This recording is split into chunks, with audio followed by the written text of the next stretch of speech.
नमस्कार मित्रों, स्वागत है आपका इंटेंस लाइट यूट्यूब चैनल पर।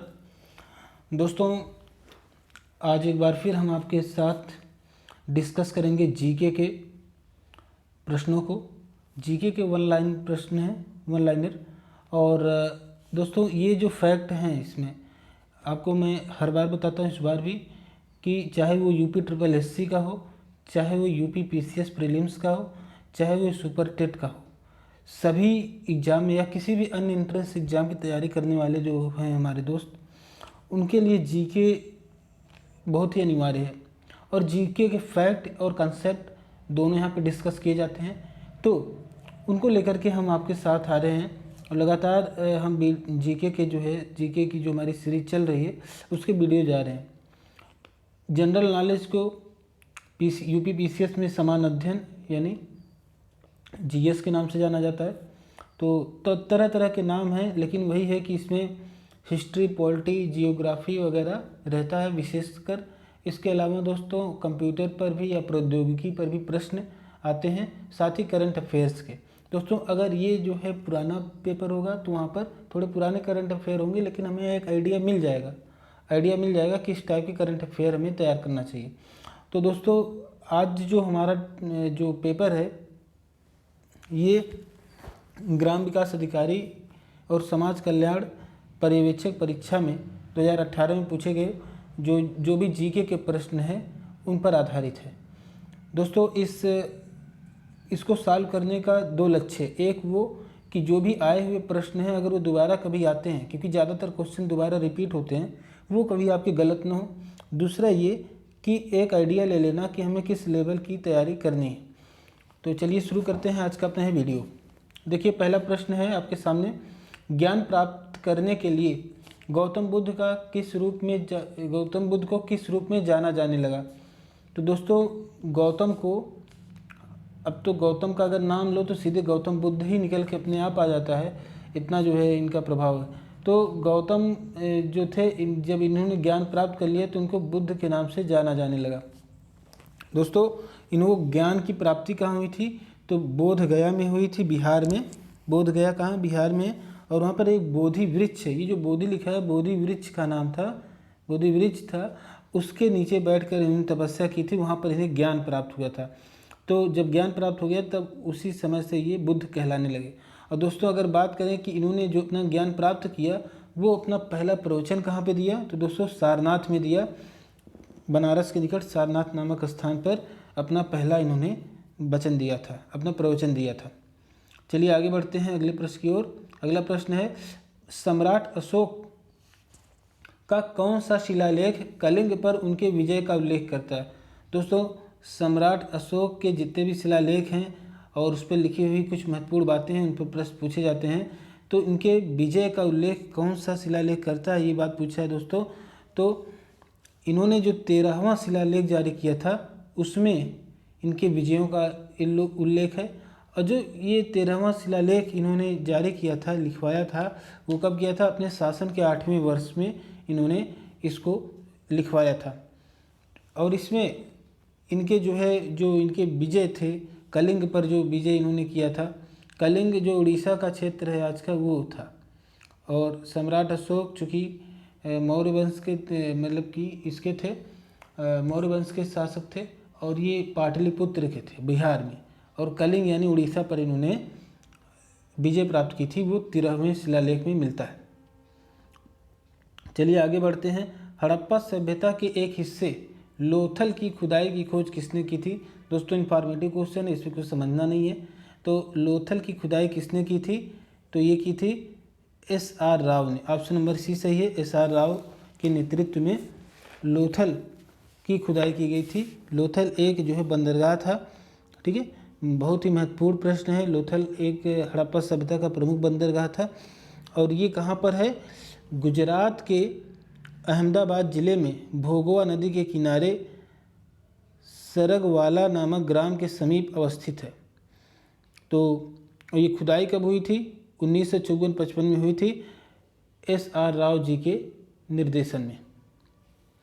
चलिए आगे बढ़ते हैं। महाभारत में वर्णित कुरुक्षेत्र की लड़ाई कितने दिन तक लड़ी गई थी? तो मित्रों ये जो कुरुक्षेत्र की लड़ाई थी ये 18 दिन तक लड़ी गई थी। इन्फॉर्मेटिव क्वेश्चन है और इसी को महाभारत के युद्ध के नाम से जाना जाता है। अगला प्रश्न है, कनिष्क प्रथम के शासनकाल के दौरान कौन सा आयुर्वेद विद्वान रहता था? तो पराशर, सुश्रुत, चरक या धन्वंतरी? दोस्तों आयुर्वेद के विद्वान की बात पूछा है तो ये चरक थे। चरक संहिता इन्होंने लिखी है, चरक संहिता। तो कनिष्क प्रथम के शासन के दौरान चरक जो है प्रसिद्ध आयुर्वेद वैज्ञानिक थे और इन्होंने चरक संहिता नामक ग्रंथ की रचना की है।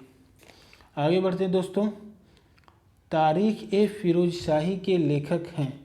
दोस्तों लेखकों का नाम पूछ रहा है आपको। ये मुगल कालीन जो पुस्तकें थी, ठीक है, या ग्रंथ थे, उनके लेखकों का नाम आपको पता होना चाहिए। इस पर जो है लगभग सभी, चाहे यूपी पीसीएस प्रीलिम्स का हो, चाहे किसी अन्य प्रतियोगी परीक्षा की हो, लगभग सभी में एक प्रश्न कम से कम किताब और उसके लेखक के बारे में पूछता है या कभी कभी मिलान करने को दे देता है। 4-5 एक तरफ किताबों के नाम होते हैं, एक तरफ लेखक का नाम होता है। तो दोस्तों यहाँ पे देखिए, पहला है जियाउद्दीन बर्नी, हसन निज़ामी, बी, सी में है इशामी और डी है इब्न बतूता। तो दोस्तों तारीख ए फिरोज शाही के लेखक कौन है? तो ये ऑप्शन नंबर ए से जियाउद्दीन बर्नी। दोस्तों बात आई है अगर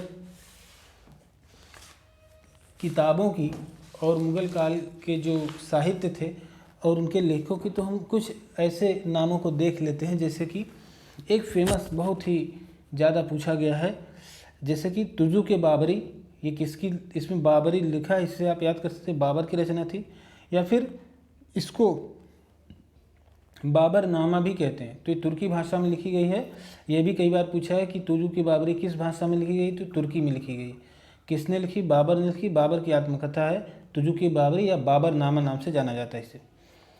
हुमायूं नामा एक ग्रंथ है, इसको लिखा है गुलबदन बेगम ने। गुलबदन बेगम हुमायूं की बहन थी, उन्होंने इसको लिखा है। अगला प्रश्न है दोस्तों, अगला जो पुस्तक का नाम है वो है तारीख ए रशीदी। तारीख ए रशीदी मिर्ज़ा हैदर की है और अकबरनामा अबुल फजल की है।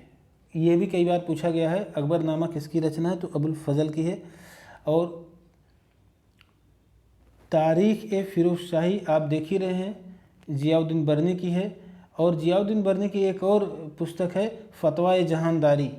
तो फतवा जहानदारी और तारीख ए फिरोज शाही, ये दोनों पुस्तकें बर्नी के द्वारा लिखी गई हैं। इसके अलावा दोस्तों उबती ने लिखी है किताब उल यामनी।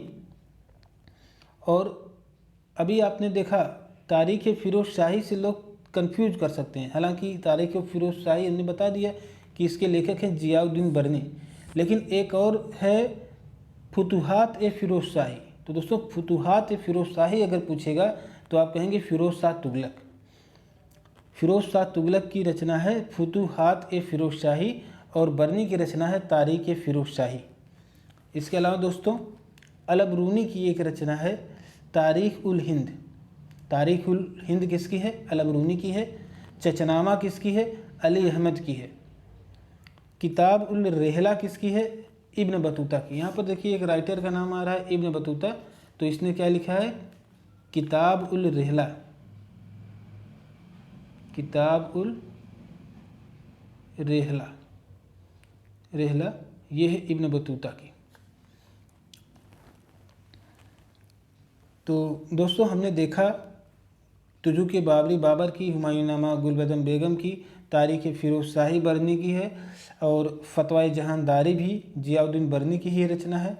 किताब उल यामनी उबती की है और फुतुहात ए फिरोज शाही और तारीख फिरोज शाही में कंफ्यूज नहीं होना है, ये ध्यान रखना है।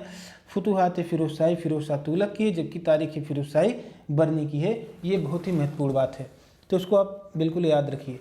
चलिए आगे बढ़ते हैं अपने अगले प्रश्न की ओर। अगला प्रश्न है दोस्तों, निम्न में से किन्होंने 1857 के सिपाही विद्रोह को नेतृत्व नहीं कहा है? निम्न में से किन्होंने 1857 के सिपाही विद्रोह को विद्रोह नहीं कहा है, ये बात पूछा है दोस्तों। तो इसका सही उत्तर क्या हो जाएगा? John Lawrence, Karl Marx, R C Majumdar या सैयद अहमद खान। तो दोस्तों ये कार्ल मार्क्स ही थे जिन्होंने सिपाही विद्रोह की संज्ञा नहीं दी है, इन्होंने इसको विद्रोह नहीं माना है। इसके अलावा दोस्तों बात करें जॉन लॉरेंस की, तो जॉन लॉरेंस ने कहा है यह सिपाही विद्रोह के अतिरिक्त कुछ नहीं था। हालांकि बहुत सारे राइटर यह भी कह रहे थे कि ये जो है संपूर्ण क्रांति थी, मतलब कि 1857 की जो क्रांति थी उसको क्रांति कहते थे और कहते थे पूरे भारत की एक सुनियोजित क्रांति है। तो सुनियोजित करने वाले जो थे वो वीर सावरकर जी थे। उन्होंने कहा था कि ये सुनियोजित एक क्रांति थी, लेकिन जॉन लॉरेंस इसको सिर्फ एक सिपाही विद्रोह का नाम देते हैं, लेकिन कम से कम इन्होंने इसको विद्रोह तो कहा। कार्ल मार्क्स ने इसको विद्रोह माना ही नहीं। इसके अलावा दोस्तों अगर बात करें आरसी मजूमदार जो ऑप्शन नंबर सी में दिया है, अगर हम इनके स्टेटमेंट को देखें तो इन्होंने कहा है कि 1857 का विद्रोह न तो प्रथम था, न ही राष्ट्रीय था और न ही स्वतंत्रता संग्राम था। लेकिन इन्होंने इसको विद्रोह इन्होंने भी माना है कि 1857 का विद्रोह हुआ था, एक विद्रोह इसको मान रहे हैं। इन्होंने कहा न तो प्रथम था, न ही राष्ट्रीय था और न ही स्वतंत्रता संग्राम था। तो विद्रोह ये भी मान रहे हैं, ये भी मान रहे हैं। और सैयद अहमद खान ने भी अपनी किसी किताब में विद्रोह माना है। कार्ल मार्क्स ही थे जिन्होंने इसको विद्रोह नहीं माना है। इसके अलावा दोस्तों बेंजामिन डिजरेली ने क्या कहा है इसके बारे में, ये भी स्टेटमेंट ध्यान रखिए। यह एक राष्ट्रीय विद्रोह था, न कि सिपाही विद्रोह। बहुत सारे जो लेखक हैं या जो विद्वान हैं उनमें यह भी मतभेद था कि सिपाही विद्रोह था या ये एक राष्ट्रीय विद्रोह था। तो अब बात अगर ये प्रश्न आता है कि राष्ट्रीय विद्रोह किसने इसको माना था, तो वहाँ पर देखिए ये एक राष्ट्रीय विद्रोह था, न कि सिपाही विद्रोह। ये कह रहा है बेंजामिन डिजरेली, तो बेंजामिन डिजरेली कह रहे हैं ये एक राष्ट्रीय विद्रोह था। इसी तरह से जो वीर सावरकर की बात की उन्होंने भी इसको राष्ट्रीय विद्रोह ही माना। जॉन लॉरेंस इसको सिर्फ सिपाही विद्रोह मान रहे हैं, यहाँ पे अंतर आ जाएगा। दरअसल इनकी सोच इसके पीछे ये थी जॉन लॉरेंस की कि अगर इसको सिर्फ सिपाही विद्रोह कहेंगे तो भारतीयों का मनोबल टूटेगा। हालांकि जो ये विद्रोह था शुरुआत इसकी जो हुई थी, जो ये सिपाही विद्रोह के रूप में ही प्रकट हुई थी और विशेषकर जो भूमिका थी सिपाहियों की भूमिका ज़्यादा थी। जो आपका अवध का क्षेत्र था, अवध के सबसे ज़्यादा सिपाहियों ने इसमें भाग लिया था और इसलिए भी इसे सिपाही विद्रोह नाम दिया गया। लेकिन आप जानते हैं रोटी और कमल जैसी जो साक्ष्य मिले कि रोटी और कमल बांटा गया था घर घर में, जिससे लोगों को जागृत किया गया और लोग इससे ये प्रमाणित होता है कि कहीं न कहीं ये जो है सुनियोजित ही रहा होगा, कहीं न कहीं जो है इसमें कुछ योजनाबद्ध कार्य हुआ रहा होगा। लेकिन क्योंकि उस समय संचार की सुविधाओं की काफ़ी कमी थी, इसलिए उस रूप में ये विद्रोह नहीं हो सका कि इसको राष्ट्रीय विद्रोह का नाम दिया जाए या वैसा कुछ रिजल्ट हासिल किया जाए। खैर इसमें मतभेद होते रहते हैं। सिपाही विद्रोह कहने के भी अपने प्रमाण हैं और राष्ट्रीय विद्रोह कहने के भी। लेकिन विशेष बात यह है कि इस प्रश्न में सवाल इस बात का है कि यह सिपाही विद्रोह जो था वो विद्रोह था कि नहीं था। तो इसमें कार्ल मार्क्स ऐसे व्यक्ति हैं जो ये कह रहे हैं कि विद्रोह था ही नहीं। चलिए आगे बढ़ते हैं। अगला प्रश्न है, मुस्लिम लीग के लाहौर सत्र में पाकिस्तान की मांग कब की गई थी? तो यहाँ पे हमें सन सेलेक्ट करना, किस सन में जो है पाकिस्तान की मांग जो है मुस्लिम लीग का जो लाहौर सत्र था, तो वो किस सन में जो है पाकिस्तान की मांग इन्होंने की थी? तो दोस्तों ये की थी 1940 में। लाहौर में जो अधिवेशन था मुस्लिम लीग का, उस समय उसके अध्यक्ष थे अली जिन्ना, मोहम्मद अली जिन्ना अध्यक्ष थे और वहीं पर लाहौर में ही पाकिस्तान की मांग की गई थी 1940 में। तो याद रखिए, बहुत ही इंपॉर्टेंट क्वेश्चन है। चलते दोस्तों अगले प्रश्न की ओर। भारत में वंदे मातरम पत्रिका की स्थापना किसने की थी? दोस्तों वंदे मातरम पत्रिका के बारे में पूछ रहा है। तो ऑप्शन नंबर ए है गणेश शंकर विद्यार्थी, ऑप्शन बी है रामानंद चटर्जी, सी है अरविंद घोष या डी विपिन चंद्र पाल। अगर इसका उत्तर आपको पता हो तो कमेंट बॉक्स में लिखिए, मैं बता रहा हूँ इसको, Vipin Chandra Pal. Option number D सही है। वंदे मातरम पत्रिका की स्थापना किसने की थी? तो ये की थी विपिन चंद्र पाल जी ने। गरम दल के नेता थे, लाल बाल पाल में विपिन चंद्र पाल भी शामिल थे। चलिए आगे बढ़ते हैं। अब इसमें कुछ समझना नहीं, ये तो इन्फॉर्मेटिव क्वेश्चन है, ठीक है। आगे बढ़ते हैं। 1857 के विद्रोह से देखिए दूसरा प्रश्न पूछा जा रहा है एक ही प्रश्न पत्र में। 1857 के विद्रोह के प्रसिद्ध नेताओं में से एक तात्या टोपे, ब्रैकेट में लिखा है तांतिया टोपे, को अंग्रेजों ने 1859 में 1859 में फांसी दे दी गई थी। डैश डैश लिखा है, यानी कहाँ पे फांसी दी गई थी? झांसी, शिवपुरी, कानपुर या सागर? तो दोस्तों इनको जो फांसी दी गई थी वो शिवपुरी में दी गई थी। तात्या टोपे को तांतिया टोपे भी कहते हैं, और इनका एक और नाम है जो ओरिजिनल है, आत्माराम पांडुरंग इनका नाम है तात्या टोपे जी का। और शिवपुरी जो है मध्य प्रदेश में है, यहाँ पर इनको 1859 में फांसी दे दी गई थी। चलिए आगे बढ़ते हैं। अगला प्रश्न दोस्तों है, ये जियोग्राफी कह सकते हैं या फिजिक्स कह सकते हैं। जियोग्राफी का क्वेश्चन है, चंद्रमा का आकार पृथ्वी के आकार का लगभग है। तो पृथ्वी के आकार का लगभग कितना है? 1/4 है दोस्तों। ये तो चंद्रमा का आकार पृथ्वी के आकार का लगभग 1/4 है, ये जान लिए। यानी 4 चंद्रमा मिल जाएंगे तब जाके एक पृथ्वी के आकार के लगभग पहुंच पाएंगे। लेकिन दोस्तों अगर ये पूछे कि चंद्रमा पर जो गुरुत्वाकर्षण बल लगता है वो पृथ्वी पर जो गुरुत्वाकर्षण बल लगता है उसका कितना है, तो उसका 1/6 ही लगता है।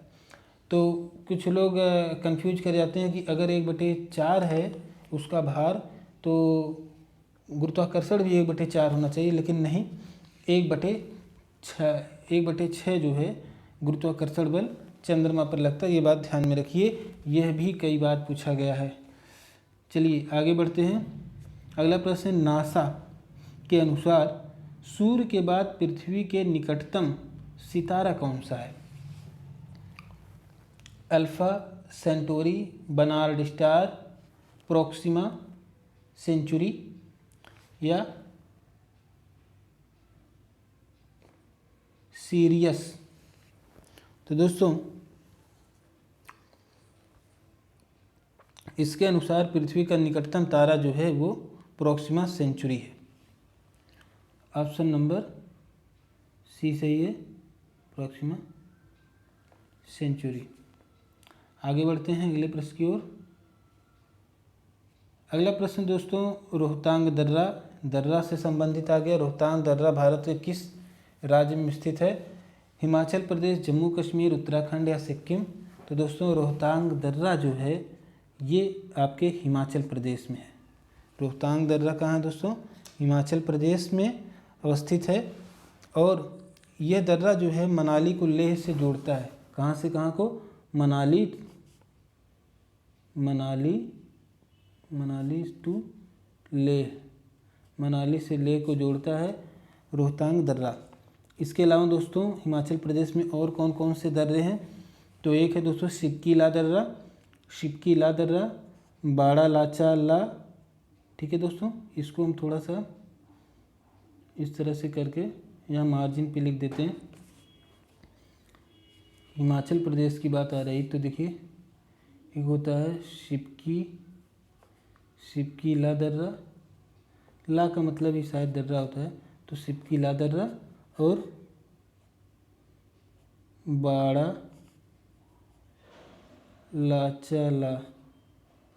लाचाला ये भी हिमाचल प्रदेश में, और रोहतांग भी हिमाचल प्रदेश में है। तो ये 3 दर्रों को याद रखिए। इसके अलावा दोस्तों बात करें जम्मू और कश्मीर की, तो एक दर्रा है दोस्तों काराकोरम दर्रा, जो पहले जम्मू कश्मीर का हिस्सा था, इस समय वो लद्दाख का हिस्सा है। तो अगर बात करें लद्दाख में काराकोरम है, काराकोरम। उसके अलावा दोस्तों For that, you'll have to turn off air. उसके अलावा बुर्जिला दर्रा, जोजिला दर्रा, पीर पंजाल और बनिहाल दर्रा। यहाँ पर देखिए जोजिला, जोजिला, बुर्जिला, पीर पंजाल,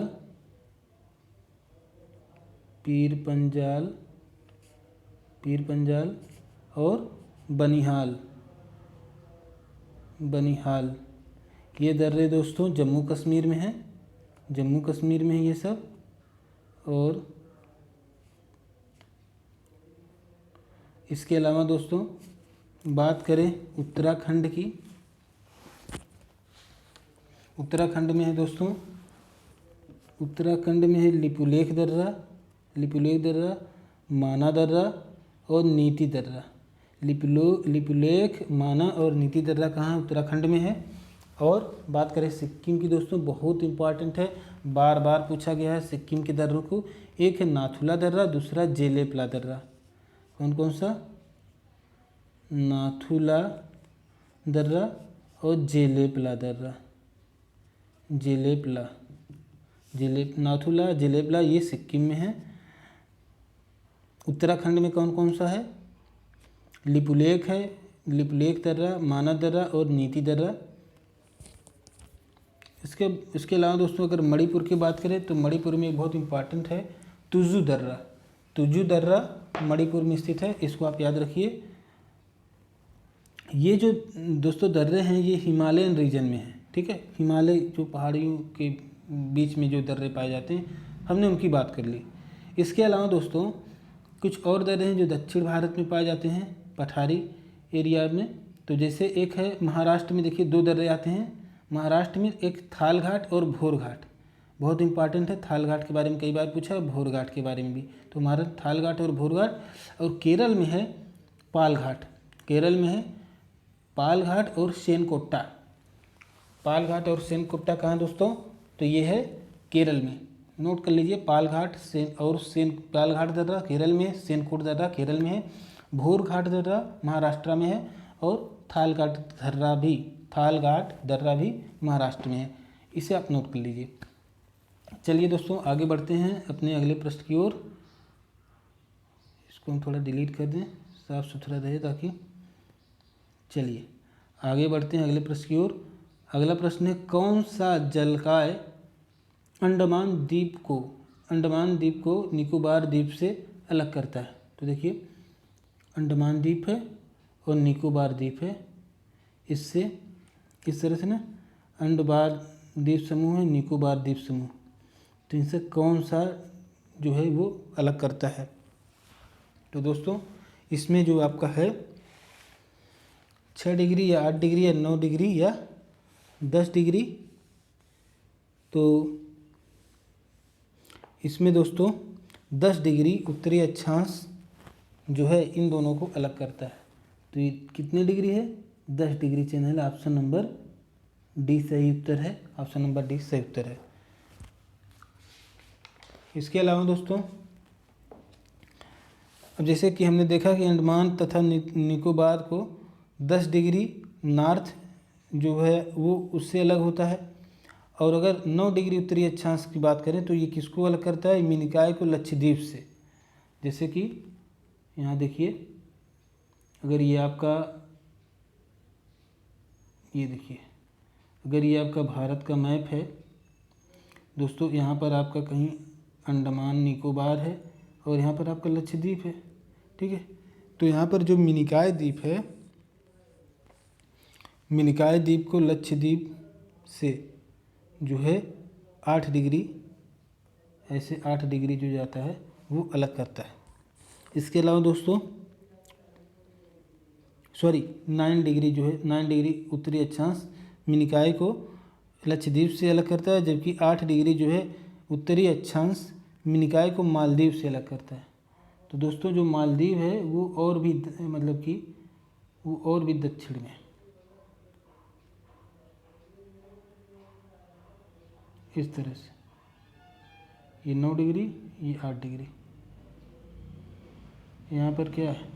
यहाँ मिनिकॉय है, ये मिनिकॉय है, अगर ये लक्षद्वीप है, ये लक्षद्वीप है, ये मिनिकॉय है, और यहाँ पर मालदीव है, मालदीव, मालदीव, मालदीव की राजधानी माले। चलिए आगे बढ़ते हैं। तो कौन सा जलकाय अंडमान द्वीप को निकोबार द्वीप से अलग करता है? तो यह 10 डिग्री चैनल, याद रखिए। अगला प्रश्न है, पटाका किस देश की मुद्रा है? दोस्तों, मुद्रा की जब भी बात आती है तो उन्हीं देश की मुद्राओं के बारे में पूछा जाता है। तो जो भी ज़्यादा चर्चा में रहते हैं देश, option number A Panama, Laos, B, C है मकाऊ, या डी मैक्सिको। तो दोस्तों, पटाका मकाऊ देश की मुद्रा है। कहाँ की मुद्रा है दोस्तों? मकाऊ की मुद्रा है। इसके अलावा दोस्तों, पनामा की मुद्रा क्या है? पनामा की मुद्रा है डॉलर, ऐसे लिखते हैं ना, डॉलर। और लाओस का न्यूप्लाओ, लाओस का न्यूप्लाओ है। और मैक्सिको की मुद्रा Mexican peso, peso, Mexican peso Mexico की मुद्रा है। चलिए दोस्तों, अगले प्रश्न की ओर। भारत में दुनिया की कुल आबादी का लगभग कितने परसेंट है? तो ये 17% है दोस्तों, 17%। भारत में दुनिया की कुल आबादी का लगभग 17% आबादी रहती है, यानी। और इसके अलावा दोस्तों, भारत में जो उपलब्ध जो भूमि है, कुल विश्व की जितनी भूमि है उसका कितना परसेंट हमारे पास मौजूद है? तो हमारे कब्जे में मात्र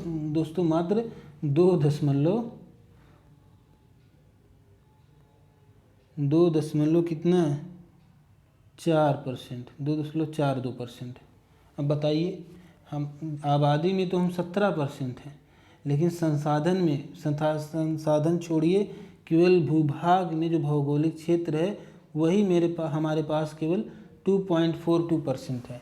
सोचिए, सिर्फ 2% ज़मीन पर 17% लोग रहते हों जिस देश में, उस देश का कैसे कल्याण होगा? तो आबादी बड़ा मैटर करता है देश के डेवलपमेंट में। खैर, ये सब बातें उन्हीं के लिए है जो इस चीज़ को समझ पाएँ। आगे बढ़ते हैं। वह कौन सा सर्वोच्च पर्वत शिखर है जो पूरी तरह से भारत में स्थित है? तो दोस्तों, सर्वोच्च पर्वत शिखर की बात पूछ रहे हैं और कह रहे हैं कि जो पूरी तरह से भारत में स्थित है। तो दोस्तों, ये है कंचनजंगा। कंचनजंगा पूरी तरह से, सॉरी, ये है नंदा देवी दोस्तों। कंचनजंगा जो है नहीं है, अभी बताता हूँ क्यों। देखिए, जो कंचनजंगा है ये भारत और नेपाल के बीच में स्थित है, भारत प्लस नेपाल, दोनों देशों के बीच में स्थित है। दूसरी बात, K2 गॉडी ऑस्टिन जो है ये भारत की संप्रभुता में तो है दोस्तों, परंतु समस्या ये है कि ये पाक ऑक्युपाइड कश्मीर में है, यानी जिसको पीओके कहते हैं, पाक अधिकृत कश्मीर में है K2 गॉडी ऑस्टिन, जो कि भारत का सबसे ऊंचा पर्वत शिखर है, लेकिन भारत के कब्जे में नहीं है। अब जो सवाल पूछा गया है वह कौन सा सर्वोच्च पर्वत शिखर है जो पूरी तरह से भारत में स्थित है? दोस्तों, सही मायने में देखा जाए तो इसका उत्तर K2 ही होना चाहिए, क्योंकि ये पूरी तरह से भारत में तो स्थित है। ये अलग बात है कि हमारा इस पर कब्जा नहीं है। लेकिन दोस्तों, अब चूंकि आयोग ने प्रश्न UPSSC ने नंदा देवी को माना है, इसलिए हमें नंदा देवी को ही याद रखना होगा। और कंचनजंगा जो हमने बता दी इसके बारे में आपको, ठीक है, सिक्किम में है और नेपाल में बॉर्डर का एरिया पड़ता है। चलिए आगे बढ़ते हैं। अगला प्रश्न है, नीलम संजीव रेड्डी भारत के राष्ट्रपति थे। तो नीलम संजीव रेड्डी भारत के चौथे राष्ट्रपति थे, ये बात पूछी जा रही है कि दोस्तों ये शायद छठे राष्ट्रपति थे और ये लेखक भी थे, मतलब साहित्यकार, कवि भी थे। इनके बारे में थोड़ा पढ़ लीजिएगा सर्च करके। चलिए आगे बढ़ते हैं। भारत के राष्ट्रपति द्वारा चरित्र को बदले बिना सजा की मात्रा को कम करना अनुच्छेद 72 को क्या कहा जाता है? मोहलत, दंड विराम, क्षमादान या विनियम? दोस्तों, जो भारतीय संविधान का अनुच्छेद 72 है, इसके अंतर्गत राष्ट्रपति जो चरित्र बदले बिना सजा की मात्रा कम करता है उसको क्या कहते हैं? क्षमादान कहते हैं। तो राष्ट्रपति को कौन सी शक्ति प्राप्त है? क्षमादान की शक्ति प्राप्त है। आगे बढ़ते हैं। भारतीय संविधान के किस अनुच्छेद के तहत उपराष्ट्रपति का चुनाव होता है? अनुच्छेद 54, 63, अनुच्छेद 66 या 74? तो दोस्तों, अनुच्छेद 66 के तहत उपराष्ट्रपति का चुनाव होता है। दोस्तों, उपराष्ट्रपति का जो पद होता है यह एक्स ऑफिसो होता है। जो भारत में जो हमारा उच्च सदन होता है राज्यसभा, उसका जो सभापति होता है वही उपराष्ट्रपति भी होता है। ठीक है।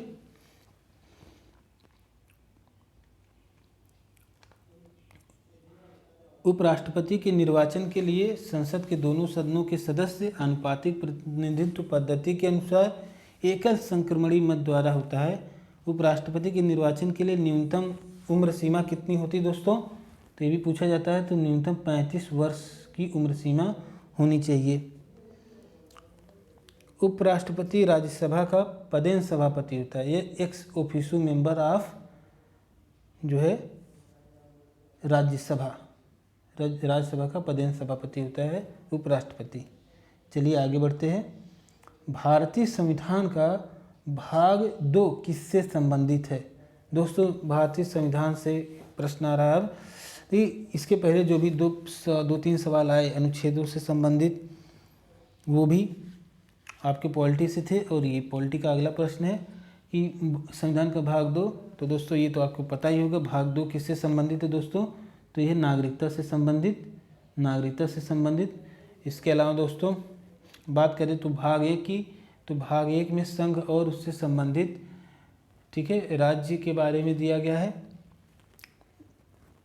इसके अलावा दोस्तों बात करें मौलिक अधिकार की, मौलिक अधिकार या मूल अधिकार की बात किस में आती है? भाग 3 में आती है। भाग 3 में अनुच्छेद 14 से लेकर के 35 तक मूल अधिकारों की जिक्र आता है। ठीक है, ये या मौलिक अधिकार इसको बोलते हैं भाग 3 में।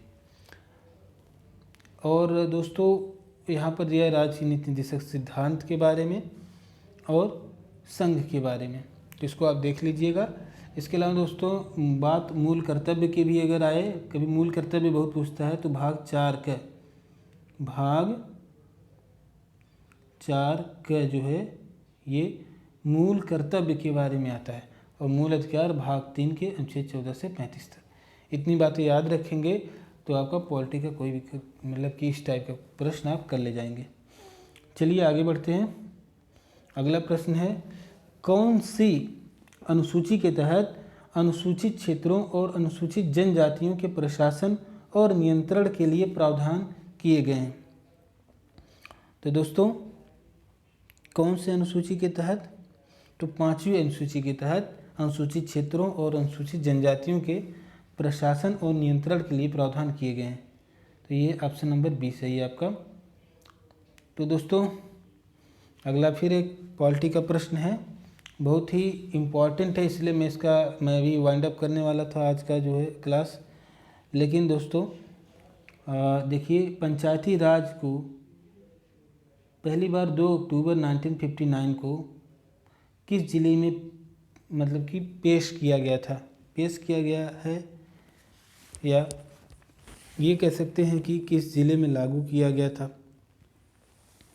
ठीक है, तो पहली बार पेश किया गया कहाँ पर? राजस्थान के नागौर ज़िले में। नागौर ज़िला है, देखिए ये क्या बीड़ लिखा है, शादनगर, नागौर। हाँ, ऑप्शन नंबर सी में है नागौर।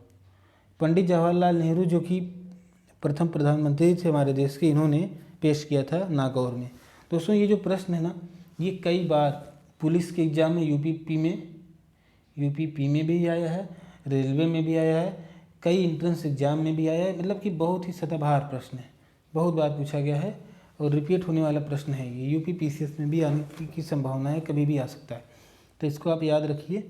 और जो लोग लेखपाल वगैरह की तैयारी कर रहे हैं या ग्रुप डी की कोई भी तैयारी कर रहे हैं, चाहे समाज कल्याण अधिकारी की हो या लोअर पीसीएस की या कोई भी हो, तो उन सब के लिए ये प्रश्न इम्पॉर्टेंट है, ये पूरी वीडियो इम्पॉर्टेंट है। तो दोस्तों आज चूँकि ये देखिए 35 मिनट हो गया है, आपका ज़्यादा वक्त नहीं लेंगे। इस वीडियो में जो भी हमने कवर किया है उसको, उस प्रश्न के नेचर को भी समझा है। साथ ही साथ दोस्तों जहाँ पे डीप में एक्सप्लेनेशन की ज़रूरत थी, आपने भी देखा कि डीप में एक्सप्लेनेशन भी किया गया है। तो दोस्तों बहुत ही यूजफुल वीडियो आपके लिए, अगर आप खाली समय में इसको आप केवल ईयरफोन लगाकर सुनते ही रहते हैं तब भी आपके बड़े काम की होगी। तो आप इसको खाली समय में या तो सुनते रहें या फिर इसको लेटे लेटे ही आप कोई भी काम कर रहे हैं या थोड़ा सोने जा रहे हैं तो 10 मिनट 5 मिनट ऐसे देख लिए, 15 मिनट 20 मिनट आधा घंटा। तो इससे क्या होता है, आपको बहुत सारे ऐसे रिपीट होने वाले प्रश्न तैयार होते जाएंगे।